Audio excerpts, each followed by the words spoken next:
კახაბრის დასახლებაში ყოფილი მეფრინველეობის ბაზის ტერიტორიის მცხოვრებლების საავტომობილო გზის შენარჩუნებას და ზღვასთან მისასვლელის გახსნას ითხოვენ. ადგილობრივ თქმით იმის გამო, რომ აღნიშნული ტერიტორია კერძო მფლობელს ეკუთვნის გზის გახსნა არ იგეგმება. მოსახლეობის განცხადებით, მათ ზღვაზე მისასვლელი აღარ დარჩა და შემოვლითი გზით სარგებლობა უწევთ, რის გამოც ვარაუდობენ, რომ წელს ტურისტები აღარ ეყოლებათ. ჩვენი ერთადერთი მოთხოვნა ჩვენი რაიონის მთლიანის, რომ გაიხსნას სამანქანე გზა, რომელიც ჭირდება დაახლოებით 2000-3000 კონლი ოჯახი ცხოვრობს ამ რაიონში. საბუთი რაც ჩვენ მივიღეთ, იქიდან გამომდინარე ჩვენ ნახეთ, რომ საერთოდ სამანქანე გზა მათ ტერიტორიაში აღმოჩნდა და ელემენტურად ფეხით გასასვლელი ადგილის არჩება, რომ ხალხმა ემოძრაოს. ჩვენ საერთოდ კერძო ტურიზმზე ვართ დამოკიდებული, ის არის ჩვენი ძირითადი შემოსავლის წყარო და საერთოდ ტურისტი ჩვენთან აღარ შემოვა და აღარც შემოდის.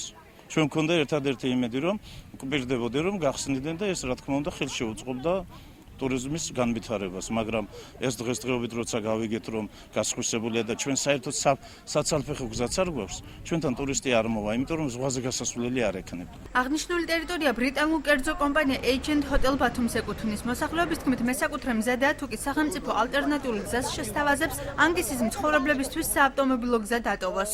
კერძო კომპანია შევეხმიანეთ იურის ლევან ფხაკაძეს თბილისში, რომელმაც განაცხადა ესეთი რამ. არ გაახმაურა, რა თქმა უნდა, მაგრამ ეს იყო პირობითად.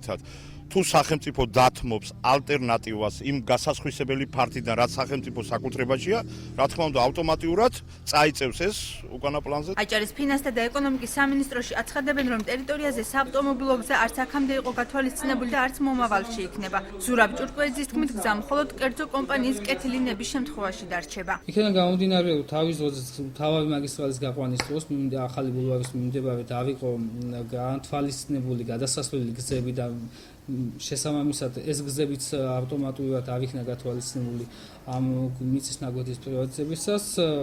გამომდინარე აქედან დღეისათვის მოცემულობა გვაქვს ასეთი, რომ ამ მიწის ნაკვეთს ფაქტიურად კონფიგურაციის შესვლა დღეისათვის შეუძლებელია. კახაბრის ტერიტორიაზე 25000 კვადრატული მეტრი მიწის ნაკვეთზე 4 ვარსკვლავიანი სასტუმრო კომპლექსის მშენებლობა იგეგმება. მოსახლეობა აჭარის ხელისუფლებისგან დახმარების მოლოდინშია.